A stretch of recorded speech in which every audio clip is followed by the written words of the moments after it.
Leader TV में एक बेरो ॿीहर भलेकार असांजूं ॻाल्हियूं जनाब सुहेल सांगी साहब सां जारी आहिनि।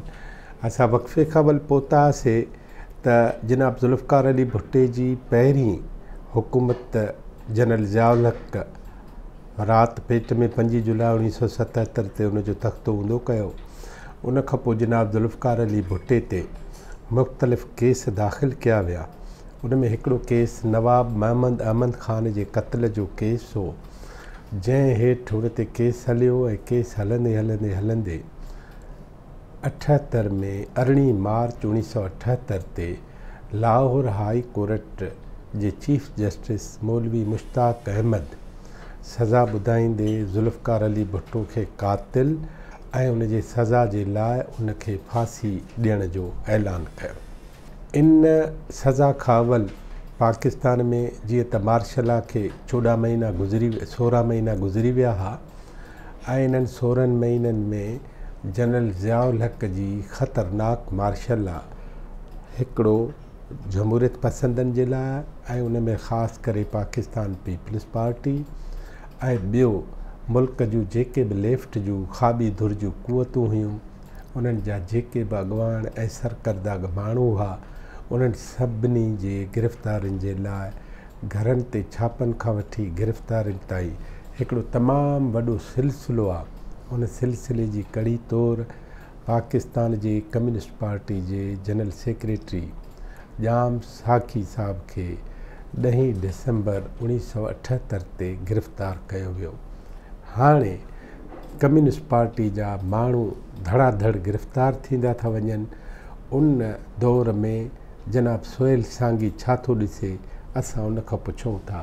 साईं, इहो सॼो दौर ॿुधायो, अव्हां ते सॼी जेका वठ पकड़ थी आहे, अव्हां माना अव्हां जी सॼी पार्टी ऐं दोस्त जेके बि ॾिसो उन ज़माने में जेके गिरफ़्तारियूं थियूं, कामरेड शमीम वास्ती हैदराबाद में मज़दूर लीडर उहो गिरफ़्तार थियो, नज़ीर बि गिरफ़्तार थियो, उनखां पोइ अलावा मांदल शर उहो गिरफ़्तार थियो, मीरपुर माथो। हा, मांदल खे नज़ीर खे त ख़ैरी कुली कैंप वठी विया उहो हुयो। ऐं हिते सभई इलाही माण्हू गिरफ़्तार थिया। एक्चुअली इहो जेको हो, इन्हनि जेको अफ़गानिस्तान में इनकलाब आयो, सौर इनकलाब जेको अप्रैल 1978 में, त उनखां पोइ जेको आहे हिकिड़ो त पाकिस्तान बि इन खे इहो करण जी कोशिशि कई भई असांजे लाइ ख़तरो आहे। अमेरिकन हाणे पाड़े में सोवियत यूनियन वेठो हिते ऐं होॾो सोवियत यूनियन इंडिया में अमली हुयो, हेॾो चाइना आहे। हा, त इन में हू मतिलबु त चाहिनि पिया त अमेरिका मदद करे वग़ैरह वग़ैरह। ऐं हिननि जो इहो त भई हीअ हाणे जेकॾहिं हेॾां लड़े थो त पोइ ॾाढी ॾुखी सूरत हाल थींदी। त उन में ज़माने में पार्टी जा हिकिड़ा 2 पंफलेट मूंखे यादि आहिनि। हिकिड़ो त चीनो पाकिस्तान जैसे चीना अफ़गानिस्तान, हिकिड़ो उहो। ॿियो इहो त अवाम इक़्तदार संभालने के लिए तैयार हो जाएं। हाणे इहे जेके 2 आहिनि उहे डायरेक्ट अपील हुया, या इहो छा चइजे त जंहिं ते ई चइबे हुकूमत डायरेक्ट को क़दम खणे वग़ैरह वग़ैरह।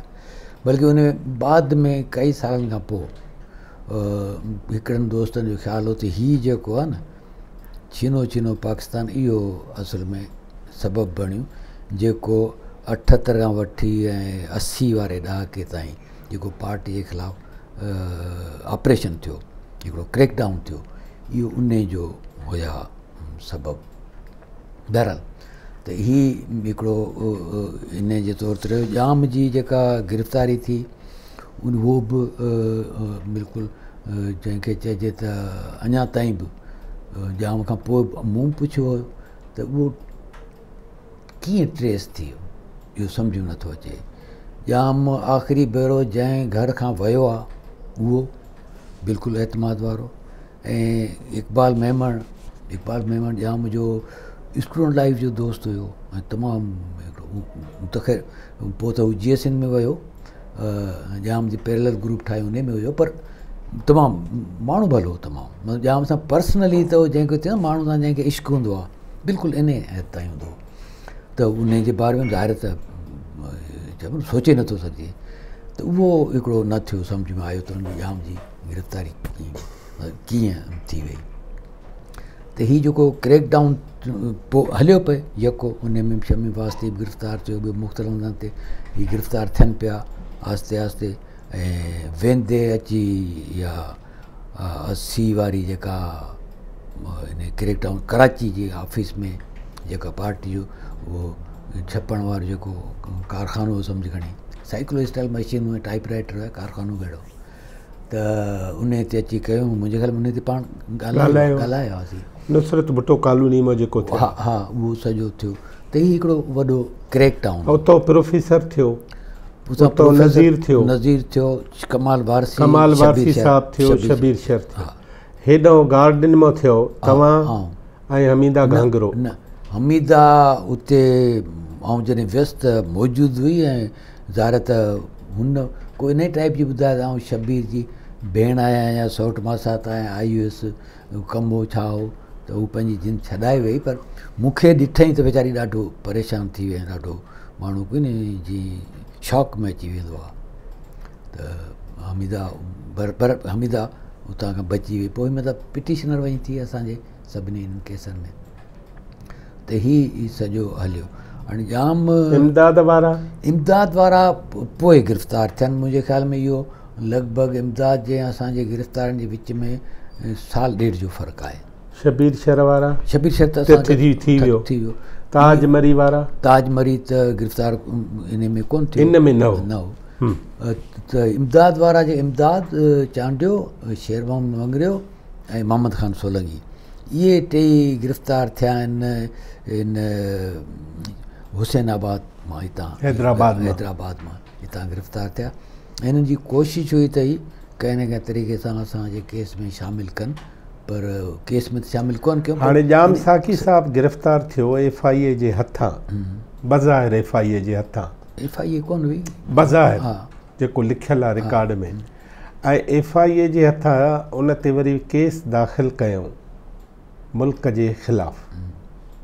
ईअं ॾिसो, केस जेको दाख़िल थियल आहे उहो त पुलिस जे तरफ़ां थियल आहे। उहो छा आहे?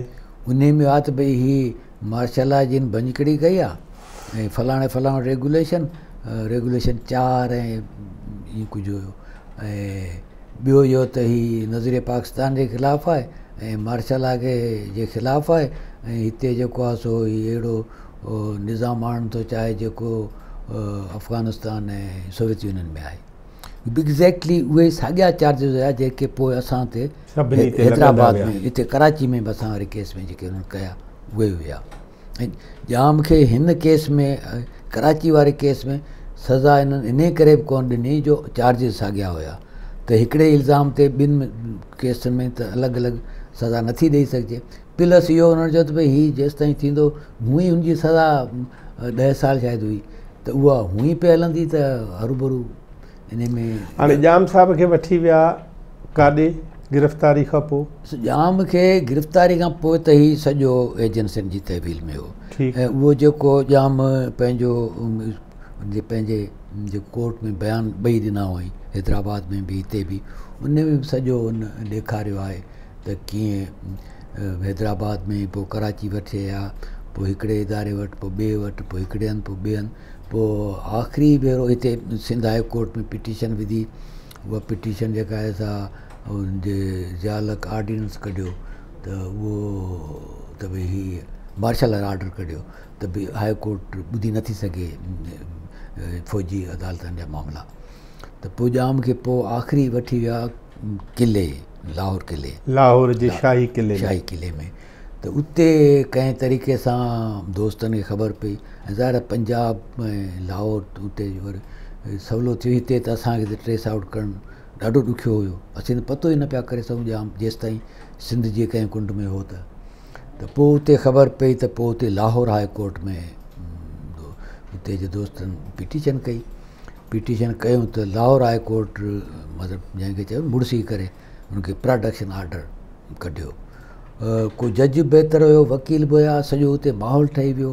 उन में ही सभु जेके आहिनि ताहिरा मज़हर अली ऐं इहो नसीम शमीम अशरफ मलिक ॿिया इलाही सारा रफ़ीक शेख इहे सभु मतिलबु वॾो हिकिड़ो दोस्तनि जो त उहे सभई हुते हुया ऐं उन में हू जेको मूंखे यादि आहे त जॾहिं प्रोड्यूस कनि पिया त हिकिड़ो DSP आयो त जाम खे कोर्ट मां वठी पिया निकिरनि पिया त ताहिरा मज़हर अली बेगम ताहिरा मज़हर अली जाम खां बिल्कुलु क्लोज़ थी हले पई त हू DSP चए त हीअ तूं मैडम हेॾां त हुनखे पंजाबी में चए परां हट छा तूं केरु थींदो इन ते पंजाबी चई तूं केरु थींदो आहीं जो करे थो ऐं हू वाक़ई माई जे ताबे में अची वियो त इहो हिकिड़ो मतिलबु त सीन उते प्रोड्यूस थियो त पोइ ख़बर पई त भई हीअ जाम जहिड़ो आहे ऐं वाक़ई जहिड़ो आहे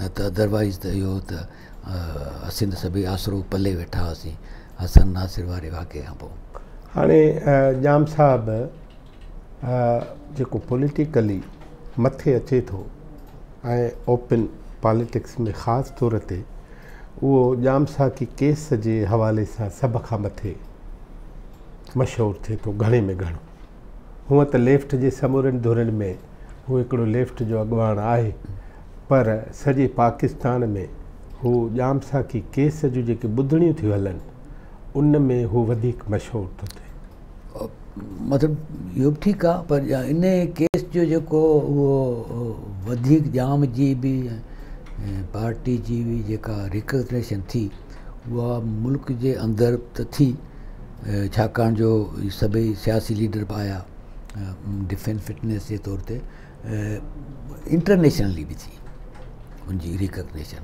बाक़ी इहो त जाम नेप में हो स्टूडेंट लीडर हो हिते ॿधो पियो इहो सॼो थियो पियो तॾहिं ज़ाहिर त पार्टी लीडर त हो ऐं लेफ्ट जे ग्रुपनि में बि उनजी हिकिड़ी मञता न उहो त हुयो त उहो बाक़ी उहो ठीकु आहे तव्हांजी ॻाल्हि ठीकु आहे हाणे उहो जेको केस आहे उन जी टर्निंग पॉइंट आहे बेनज़ीर भुट्टो जो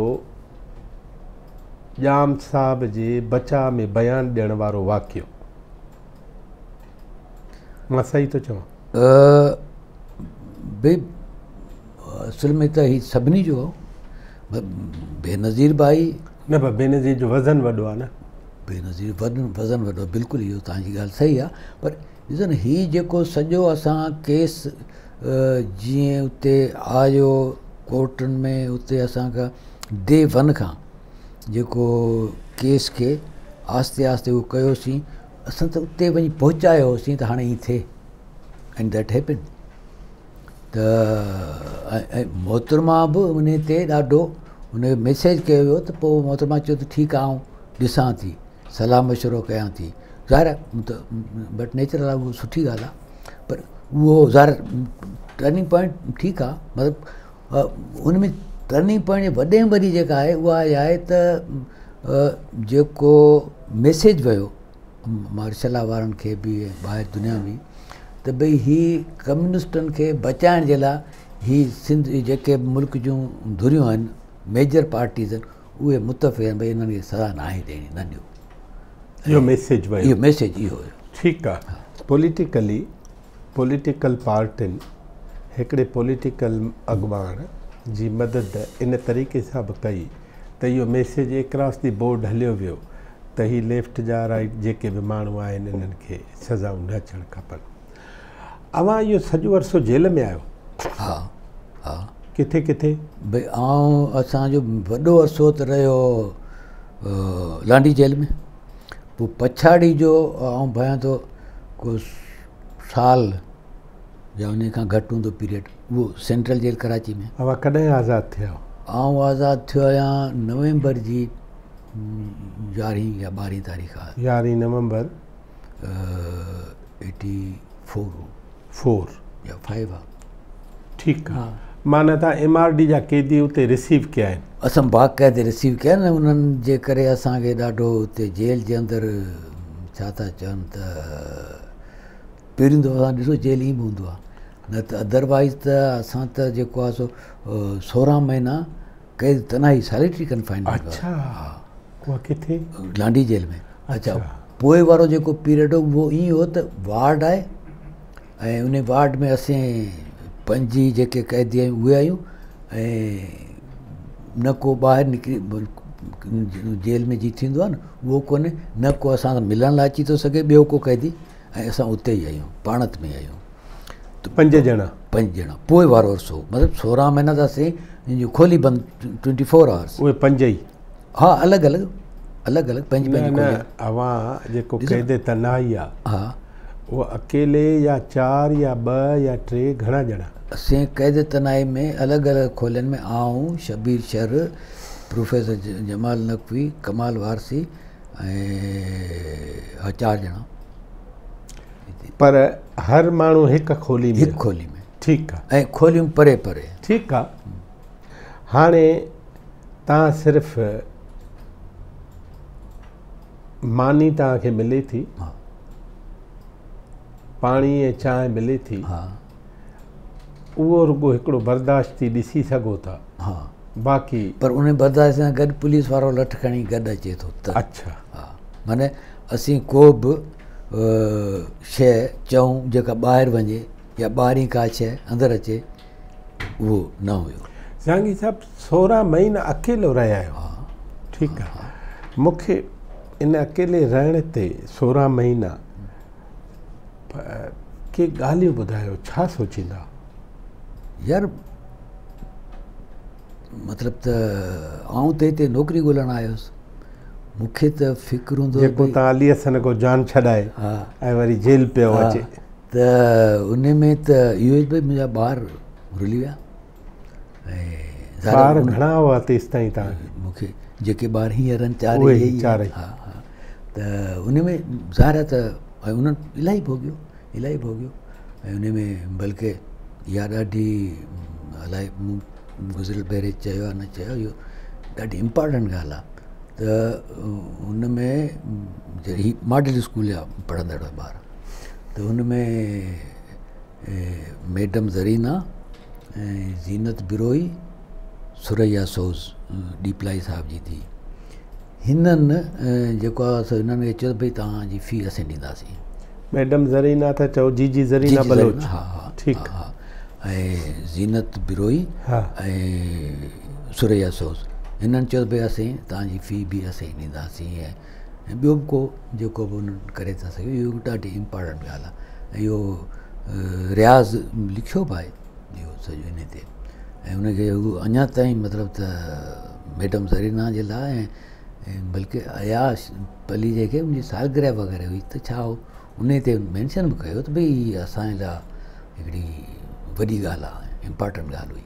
इम्पॉर्टेंट ॻाल्हि आहे। हा, त उहो उन्हनि ॾाढो ॾुखियो टाइम गुज़ारियो। बाक़ी छा पे सोचियोसीं त उन में जेको असीं शुरू जे ॾींहंनि में जो हुआसीं, आऊं ऐं प्रोफेसर असां ॿिन्ही खे साॻिए ॾींहं ते जेल कस्टडी कयो, असां ॿिन्ही रखियो बि साॻिए वार्ड में हो।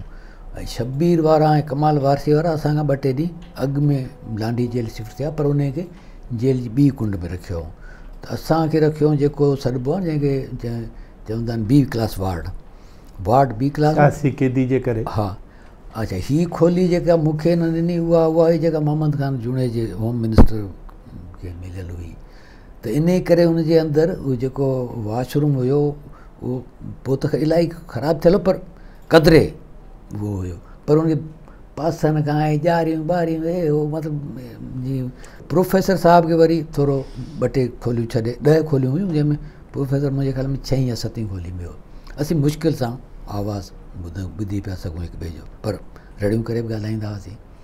त उन मुंहिंजो इहो हो त भई हीअ इन में कंहिं न कंहिं खे असां हीअ केस जेको आहे सो जीअं ठाहियो आहे ऐं जीअं इंट्रोगेट कयो आहे इहो हैंगिंग ते थो वञे।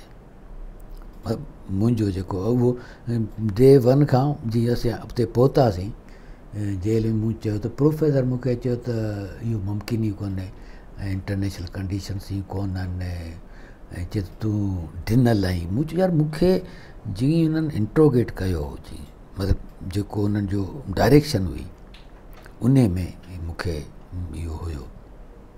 अच्छा, पोइ जॾहिं नज़ीर जो त असांखे इलाही पोइ पतो पियो त पोइ मूं चयो ही मूंखे ख़बर कोन्हे, मुंहिंजो हाणे हिननि हिकिड़ो माण्हू खपंदो, माण्हू उहो कोर्ट खां ॿाहिरि मारे छॾियो, हाणे हिते छाजे लाइ कंदा। त इहो हिकिड़ो त ॿियो इहो त भई तव्हां वटि अख़बार बि कॾहिं कॾहिं थी अचे, न सिगरेट आहे, न मुलाक़ात आहे, न कपिड़नि जो वॻो जेको तव्हांखे पियल आहे उहो ई आहे, ऐं उन में इरिटेशन सख़्तु क़िस्म जी बोरियत, ऐं हिकिड़ी दुनिया खां बेज़ारी, इहे सभु शयूं।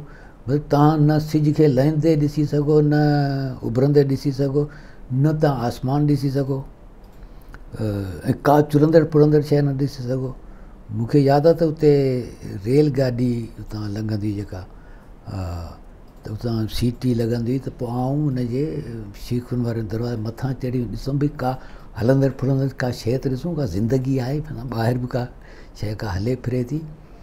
त हिकिड़े ॾींहुं को इहो पुलिस वारो जेके हुन चई ये आप नहीं किया करें। मूं चयो भई क्यों नहीं किया करें? चई ये कानून के ख़िलाफ़ु। मूं चयो तव्हां असांखे रखियो वेठा, इहो कहिड़ो कानून मुताबिक़ आहे? तव्हां पंहिंजो कमु करियो, असां पंहिंजो कमु कंदासीं। ख़ैर उहे जेल में जहिड़ा बेड़ा रहिया, हुन में बुख हड़ताल बि कयूंसीं। कोई हिकिड़ो दफ़ो त को असां 10-12 ॾींहं बुख हड़ताल कई, मूं शबीर। मुतालबो तव्हांजो को?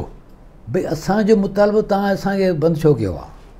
भई आम कैदी तौरु रखो, हा कैदी तनाई छा जेको मुलाक़ात करायो असांजी, इहो कहिड़ी फज़ीलत आहे? त पर उन्हनि उहा ॻाल्हि मञी कोन। पर पोइ वरी मज़ेदार ॻाल्हि इहा थी त इतफ़ाक़ सां मथां रमज़ान जो महीनो हो, ईद अची वई, 12 ॾींहं खनि थी विया। त मूं चयो ही आहिनि गड़बड़। शबीर खे मूं चयो चई पोइ छा कयूं? मूं चयो हिकिड़ो ई रस्तो आहे, त हिन चवंदो भई असां फ़िलहालु त ईद थी अचे, ईद जे ॾींहुं जेको आहे सो हू मुस्लमान खे रोज़ो न हूंदो आहे, शैतान खे ई हूंदो आहे। त ख़ैर असां हुन घुराएसीं, जेलर हो कमर शाह, माण्हू तमामु दिलबर हो। त हू आयो त आयो मूंखे ॿुधायो त मूं चयो यार हाणे असां तव्हांजी त ॾिठीसीं जमादारी पटेली, ऐं असां को शैतान न आहियूं। चयो साईं केरु थो चवे? त मुंहिंजो ईद जो ॾींहुं आहे सुभाणे, सो इहो आहे त वॾो ट्रैक न। चए ठीकु आहे, चए त इहो त हाणे तव्हांखे मूंखे ख़बर आहे न त भई तव्हां केतिरो आहियो बिलीवर आहियो वग़ैरह वग़ैरह। ख़ैर थी वियो, पर हुन पोइ अगेन कुझु फैसिलिटी पंहिंजे तौर ते करे ॾिनो, ऐं तमामु हिकिड़ो नाइस माण्हू हो। त कमर शाह हाणे आहे न गुज़ारे ओ माय गॉड, हैदराबाद जो, ऐं ॾाढो मतिलबु मूं उन ॾींहुं पढ़ियो पए शाह मोहम्मद शाह जी मेमारिस वारो, उन में बि कमर शाह जी तारीफ़ कई आहे। कमर शाह असां सां मिलंदो हो लांडी जेल में, सो हुजे या त इंटरव्यू करण जहिड़ो माण्हू तमामु, मतिलबु त सुठो माण्हू। ऐं वक़फ़ो थो वठां, वक़फ़े खां पोइ तव्हांखे हिकिड़े नए सवाल में थो विझां, ॾचे में न नाज़रीन असां सां गॾु रहिजो। जनाब सोहेल सांगी सां असां जूं ॻाल्हियूं जारी आहिनि।